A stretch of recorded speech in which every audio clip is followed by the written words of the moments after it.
একজন নারী যদি দর্শিত হন তাহলে একজন মুসলিম দর্শন করলেও ওনার সাথে যা ঘটে, একজন হিন্দু দর্শন করলেও ওনার সাথে তাই ঘটে। সম্প্রতি এক বিউপিতে এক ছাত্রীকে গণধর্ষণ, গাজীপুরের কালিয়াকৈরে এক 15 বছরের মাদ্রাসা শিক্ষার্থীকে এক হিন্দু কর্তৃক দর্শন সহ দেশের বিভিন্ন জায়গায় ধর্ষণের বিভিন্ন খবর নিয়ে আলোচনা হচ্ছে, এবং যার ফলে আমরা দেখেছি বিউপি থেকে এই ধর্ষণের বিচার চেয়ে আন্দোলন করা হচ্ছে। কিন্তু হাস্যকর বিষয় হচ্ছে, যখন আন্দোলনকারীরা এই ধর্ষণের শাস্তি হিসাবে ইসলামিক শাস্তি দাবি করছে, কিংবা ইসলামিক সিস্টেম যেভাবে নারীদেরকে নিরাপত্তা দিত সেইভাবে এই সেকুলার সিস্টেমের কাছে নারীদের নিরাপত্তা দাবি করছে, তখন এক শ্রেণীর জ্ঞানপাপী সেকুলাররা এই দর্শনের মতো এই গুরুতর অপরাধের বিষয়ে ফোকাস না করে তারা প্রশ্ন তুলছে যে তারা কেন ইসলামিক সমাধান চাচ্ছে, তারা কেন এই সেকুলার সিস্টেমের সমালোচনা করছে। একজন মানুষ কতটুকু ভণ্ড হলে সে এই ধরনের একটি গর্হিত অপরাধকে ইগনোর করে এখানে শুধুমাত্র ইসলামের কথা বলায় এবং সেকুলারিজমের বিরুদ্ধে বলায় সে এই পুরো বিষয়টাকে ভিলিফাই করার চেষ্টা করছে। এর পাশাপাশি আমাদের আরেক শ্রেণীর ইসলামপন্থী ভাইদেরকে দেখা গেছে যারা হিন্দু কর্তৃক মুসলমান নারীদেরকে ধর্ষণের কারণে ব্যাপক উদ্বেগ প্রকাশ করছেন। এখন সেকুলার এবং ওই ইসলামপন্থী ভাইদের অবস্থানটা বোঝার আগে এই ধর্ষণের পিছনের মূল কারণগুলো কি কি সেগুলো জানলে ক্লিয়ার হয়ে যাবে এই ধর্ষণের পিছনে মূল কালপ্রিট আসলে কে। এই ধর্ষণের মূল কারণগুলোর মধ্যে অন্যতম হচ্ছে সমাজে বিবাহকে কঠিন করে দেয়া। মানুষের জৈবিক চাহিদা মেটানোর জন্য হালাল এবং সর্বসম্মত পদ্ধতি হচ্ছে বিবাহ, কিন্তু এই সেকুলার সমাজ ব্যবস্থা বিবাহের নিয়ম কানুন, বিবাহের শর্ত, মানদণ্ড এই সব কিছুকে এমনভাবে কঠিন করে রেখেছে একজন সাধারণ মানুষ এই সকল নিয়ম কানুন মেনে বিবাহ করা তার জন্য একটি দুঃস্বপ্নের মতো হয়ে যায়। প্রাপ্তবয়স্ক হওয়ার সাথে সাথে বিবাহকে তারা এমনভাবে ক্রিমিনালাইজ করেছে যেন সেই বিবাহকারী ব্যক্তি দর্শকের চেয়েও বেশি অপরাধী। সমাজে তাদেরকে এভাবেই দেখা হয়, এবং বিভিন্ন এনজিও, সরকারি পৃষ্ঠপোষকতা, পাঠ্যপুস্তক, বিভিন্ন সামাজিক সচেতনতার মাধ্যমে আমাদের মধ্যে এমন একটা মেন্টালিটি তৈরি করে দিয়েছে যে বিয়ে করার আগে আমাদেরকে পড়াশোনা শেষ করতে হবে, এরপর চাকরি করতে হবে, এরপর একটি ভালো ইনকাম করতে হবে, গাড়ি বাড়ি করতে হবে, এরপরে বিয়ে করতে হবে। এসব শর্ত পূরণ করতে করতেই মানুষের অর্ধেক জীবন চলে যায়।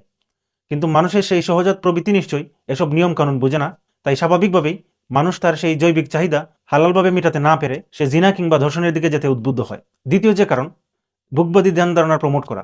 এই সেকুলার পুঁজিবাদী সিস্টেম সবসময় তারা শেখায় যে এই দুনিয়াটা এনজয় করার জায়গা, জীবন একটাই, এটাকে এনজয় করতে হবে, এবং আমাদের সবগুলো ইন্দ্রিয়কে, আমাদের সবগুলো প্রবৃত্তিকে সর্বোচ্চ স্যাটিসফাই করাটাই আমাদের জীবনের সফলতা।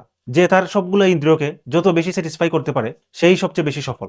এই ধ্যান ধারণা প্রমোট করার কারণেই যুবকরা তার ইন্দ্রিয়গুলোকে স্যাটিসফাই করার জন্য তারা এক্সট্রিম ড্রাগ এডিক্টেড হয়ে যায়। তারা জীবনে প্রচুর আনন্দ করতে চায়, গান বাজনা শুনতে চায়, খেলাধুলা নিয়ে ব্যস্ত থাকে, নিজের বিলাসিতা পূরণকে জীবনের লক্ষ্য বানিয়ে নেয়া, এবং সর্বোপরি নিজের জৈবিক চাহিদাকে কত ভিন্নভাবে কত বেশি এনজয় করা যায়, কত বেশি ইউটিলাইজ করা যায়, সেই ধ্যান ধারণা প্রতিষ্ঠিত হওয়ার কারণে মানুষ জিনা কিংবা দর্শনের দিকে ইনফ্লুয়েন্সড হয়। তৃতীয় যে কারণ, সেটি হচ্ছে সমাজে অশ্লীলতা বৃদ্ধি পাওয়া।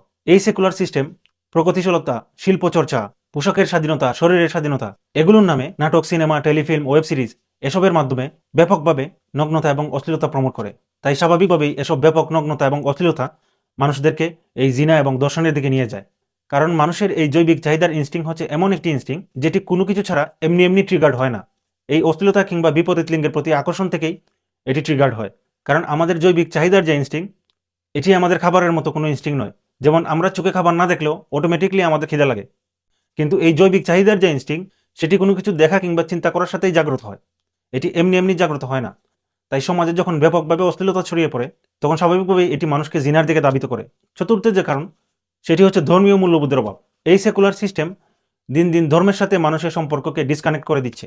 মানুষ দিন দিন ধর্মবিমুখ হয়ে পড়ছে, এবং ধর্মবিমুখ হয়ে পড়ার কারণে সে তার স্রষ্টার কাছে জবাবদিহিতার কোনো ভয় রাখে না। এবং একজন মানুষের মধ্যে যখন কোনো জবাবদিহিতার ভয় থাকে না, তখন স্বাভাবিকভাবেই সে যে কোনো গুনার কাজ বা যে কোনো অপরাধ করতে পারে। পঞ্চম যে কারণ, সেটি হচ্ছে সঠিক বিচার ব্যবস্থা না থাকা। যদিও শুধুমাত্র বিচার কিংবা শাস্তি দিয়ে কোনো অপরাধ আলটিমেটলি দমন করা যায় না, কিন্তু এরপরও এই সেকুলার সিস্টেম এই ধর্ষণের মতো একটি গুরুতর অপরাধকে ইসলামের মতো করে এত বড় কোনো অপরাধ মনে করে না। 6 নম্বর যে কারণ, সেটি হচ্ছে ফ্রি মিক্সিং।